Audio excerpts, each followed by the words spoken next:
जरा सोचिए, एक ऐसा देश जो खुद को पूरे इस्लामिक वर्ल्ड का सबसे बड़ा और नेचुरल लीडर मानता है। एक देश जिसकी सभ्यता हजारों साल पुरानी है और जिसके पास ऑयल और गैस के बड़े बड़े रिजर्व्स हैं। ये देश है ईरान।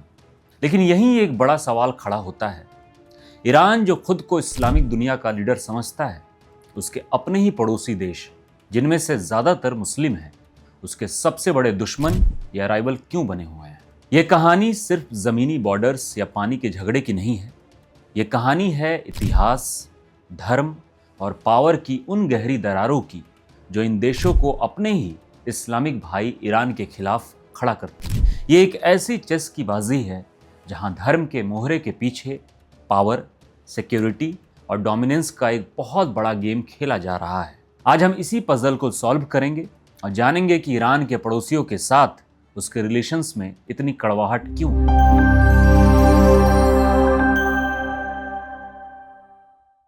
इस कहानी को समझने के लिए हमें समय में पीछे साल 1979 में जाना होगा। ये वो साल था जब ईरान की किस्मत हमेशा के लिए बदल गई। सड़कों पर उतरे लाखों लोगों के प्रोटेस्ट के बाद अमेरिका बैक्ड शाह को देश छोड़कर भागना पड़ा। ईरान एक मोनार्की से इस्लामिक रिपब्लिक बन गया, जिसका कंट्रोल शिया धर्म गुरु अयतुल्लाह रूहुल्लाह खोमेनी के हाथों में आ गया। यह सिर्फ एक पावर का चेंज नहीं था, यह ईरान के कैरेक्टर का, उसकी आत्मा का चेंज था। खोमेनी ने एक नए ईरान का सपना देखा, जो ना तो अमेरिका का फॉलोअर होगा और ना ही सोवियत यूनियन का। ये एक आज़ाद, मजबूत और धार्मिक ईरान होगा। लेकिन खोमेनी का सपना सिर्फ ईरान तक ही सीमित नहीं था।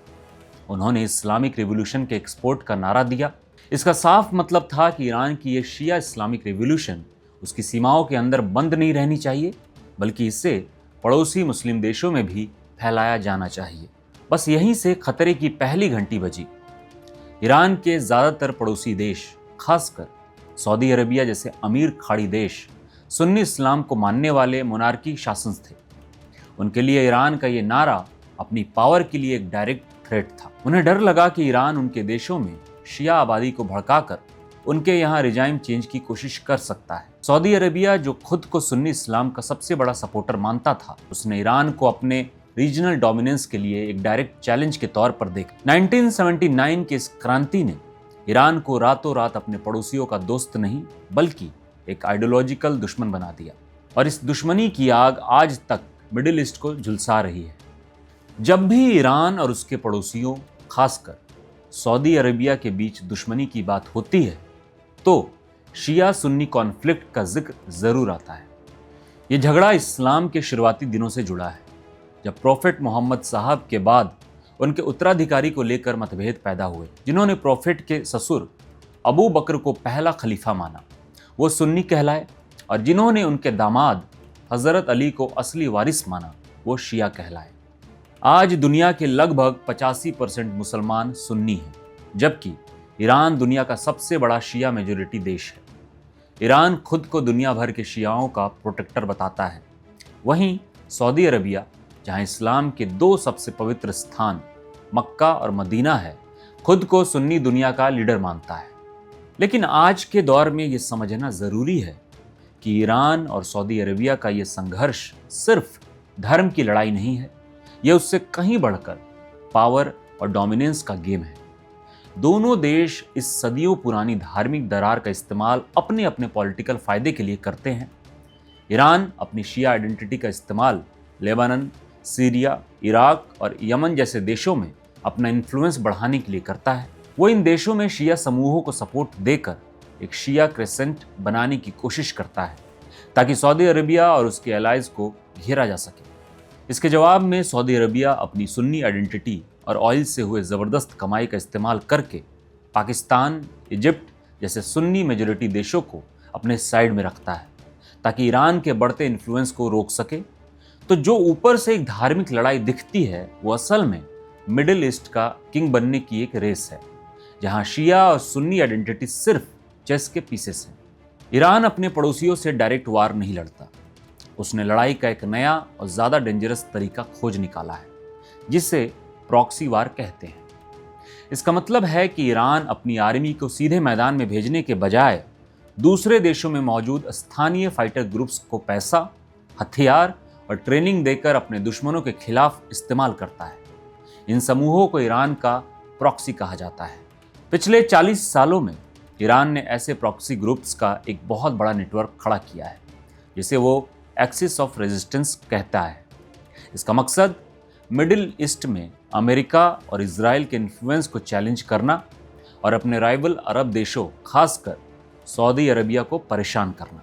आइए ईरान के कुछ सबसे पावरफुल प्रॉक्सीज पर नजर डालते हैं। हिजबुल्लाह, लेबानन में ये ईरान का सबसे सफल और पावरफुल प्रॉक्सी है।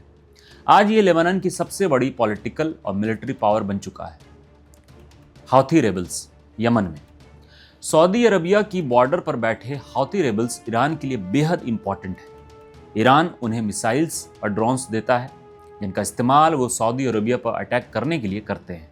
शिया मिलिटेस, इराक में सद्दाम हुसैन के जाने के बाद ईरान ने इराक में कई शिया फाइटर ग्रुप्स को खड़ा किया है। ये ग्रुप्स इराकी आर्मी का हिस्सा होने के बावजूद अक्सर ईरान के इशारों पर काम करते हैं। बशर अल असाद गवर्नमेंट, सीरिया में सीरिया के सिविल वार में ईरान ने प्रेसिडेंट बशर अल असाद की गवर्नमेंट को बचाने के लिए पूरी ताकत लगा दी, क्योंकि असाद का शासन इराक के लिए हिजबुल्लाह तक हथियार पहुंचाने का एक इम्पॉर्टेंट रास्ता है। ईरान की ये स्ट्रेटेजी उसके पड़ोसियों के लिए एक बुरे सपने जैसी है। सऊदी अरबिया और यूएई जैसे देशों को लगता है कि ईरान ने उन्हें प्रॉक्सी ग्रुप्स के जरिए घेर लिया है और उस पर टेररिज्म फैलाने का आरोप लगाते हैं। यही प्रॉक्सी वार वो मुख्य कारण है जिससे ईरान के पड़ोसी उसे एक शांति चाहने वाले पड़ोसी की तरह नहीं, बल्कि एक एग्रेसर पावर के रूप में देखते हैं। ईरान 7 देशों के साथ लैंड बॉर्डर शेयर करता है: इराक, तुर्की, आर्मेनिया, अजरबैजान, तुर्कमेनिस्तान, अफगानिस्तान और पाकिस्तान। इनमें से सबके साथ उसके रिश्ते दुश्मनी वाले नहीं हैं, तस्वीर कहीं ज़्यादा कॉम्प्लेक्स है। इराक और ईरान का रिश्ता खून और धोखे से लिखा है। 1980 के दशक में दोनों के बीच एक भयानक युद्ध हुआ, लेकिन 2003 में सद्दाम हुसैन के हटने के बाद ईरान को इराक की शिया मेजॉरिटी पॉलिटिक्स में अपना इन्फ्लुएंस बढ़ाने का सुनहरा मौका मिला। आज इराक ईरान का एक इम्पॉर्टेंट ट्रेडिंग पार्टनर है, लेकिन साथ ही ईरान और अमेरिका के बीच डोमिनेंस की लड़ाई का एरिना भी बन गया है। पाकिस्तान के साथ ईरान के रिश्ते हमेशा से ही नाजुक रहे हैं। बलूचिस्तान का अस्थिर बॉर्डर एरिया स्मगलिंग और हिंसा का केंद्र है। ईरान पाकिस्तान पर जैश अल अदल जैसे सुन्नी टेरर ग्रुप्स को पनाह देने का आरोप लगाता है, तो पाकिस्तान ईरान पर बलूच अलगाववादियों को सपोर्ट देने का। हाल ही में दोनों देशों के बीच टेंशन तब और बढ़ गया जब पाकिस्तान ने सऊदी अरबिया के साथ एक डिफेंस डील पर साइन किए, जिसमें एक पर अटैक को दोनों पर अटैक माना जाएगा। अफगानिस्तान के साथ गहरे कल्चरल रिलेशंस होने के बावजूद हेलमंद नदी के पानी का बंटवारा एक बड़ा विवाद है। 1998 में तालिबान द्वारा ईरानी राजनयिकों की हत्या के बाद दोनों देश युद्ध की कगार पर आ गए थे। अब अमेरिका की वापसी के बाद ईरान और तालिबान ने ज़रूरत के हिसाब से रिश्ते तो बनाए हैं, लेकिन एक दूसरे पर भरोसा बिल्कुल नहीं करते। तुर्की ईरान का दुश्मन नहीं, बल्कि एक पावरफुल राइवल है। दोनों ही मिडिल ईस्ट और सेंट्रल एशिया में अपना डोमिनेंस बढ़ाना चाहते हैं। सीरिया के सिविल वार में दोनों अलग अलग कैंप्स में थे। हालांकि इकोनॉमिक ज़रूरतें और कुर्दिश सेपरेटिज्म जैसे कॉमन थ्रेट्स दोनों को डायरेक्ट कॉन्फ्लिक्ट से रोकते हैं। ये शिया मेजॉरिटी देश होने के बावजूद ईरान के लिए एक बड़ी चिंता का कारण है। इसकी वजह है अजरबैजान के इजराइल के साथ गहरे मिलिट्री और स्ट्रेटेजिक रिलेशंस। ईरान को शक है कि इजराइल अजरबैजान की धरती का इस्तेमाल उसके खिलाफ स्पाइंग के लिए करता है। इस वजह से ईरान ने नागोर्नो काराबाख कॉन्फ्लिक्ट में क्रिश्चियन देश आर्मेनिया को सपोर्ट किया, जिससे अजरबैजान और नाराज हो। आर्मेनिया और तुर्कमेनिस्तान, ये 2 देश एक्सेप्शंस हैं।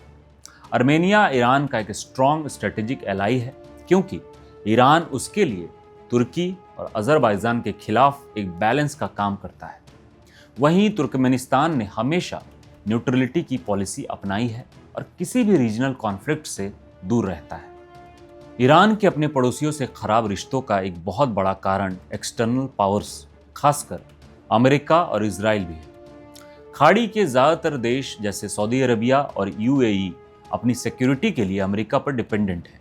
लेकिन 2026 की शुरुआत में इस पूरे इक्वेशन में एक बड़ा बदलाव आ गया है। अमेरिका और इजराइल ने मिलकर ईरान पर एक बड़ा मिलिट्री अटैक किया, जिसे ऑपरेशन एपिक फ्यूरी या लायंस रोर नाम दिया गया। इन हमलों में ईरान के सुप्रीम लीडर अयतुल्लाह अली खामेनाई मारे गए। ईरानी मीडिया ने इसकी पुष्टि की और देश में 40 दिन के शोक का ऐलान किया गया। इस घटना ने पूरे मिडिल ईस्ट को हिलाकर रख दिया है। एक तरफ ईरान में खामेनाई की मौत पर शोक मनाया जा रहा है, तो दूसरी तरफ कुछ रिपोर्ट्स के मुताबिक ईरान की सड़कों पर लोग जश्न भी मना रहे हैं। इन हमलों के पीछे सऊदी अरबिया के रोल पर भी सवाल उठ रहे हैं। कुछ रिपोर्टों में दावा किया गया है कि सऊदी क्राउन प्रिंस मोहम्मद बिन सलमान पर्दे के पीछे से लगातार ईरान पर हमले के लिए अमेरिका पर प्रेशर बना रहे थे। चाइना की मीडिएशन से हुए सऊदी ईरान डील के बावजूद खाड़ी देश ईरान के न्यूक्लियर प्रोग्राम और उसके प्रॉक्सी नेटवर्क से बुरी तरह डरे हुए थे। अब खामेनाई के मौत के बाद ये देश भी एक अजीब कंफ्यूजन में है। वो एक तरफ ईरान को कमजोर होता देख रहे हैं, तो दूसरी तरफ एक अनस्टेबल और लॉलेस ईरान के खतरे से भी कांप रहे हैं। तो क्या ईरान के पड़ोसी उसके सबसे बड़े दुश्मन हैं? इसका जवाब यस या नो में नहीं है। यह कहानी खुली दुश्मनी से लेकर कॉम्प्लेक्स राइवलरी, गहरे अविश्वास और स्ट्रॉन्ग स्ट्रेटेजिक पार्टनरशिप्स तक फैली हुई है। 1979 की रिवॉल्यूशन ने जो आइडियोलॉजिकल खाई खोदी थी, उसे शिया सुन्नी के पॉलिटिकल गेम ने और गहरा किया। ईरान की प्रॉक्सी वार की स्ट्रैटेजी ने उसके पड़ोसियों को डरा दिया। ईरान के साथ पुराना युद्ध, पाकिस्तान और अफगानिस्तान से बॉर्डर पर टेंशन और तुर्की से रेस ने इस आग को हवा दी।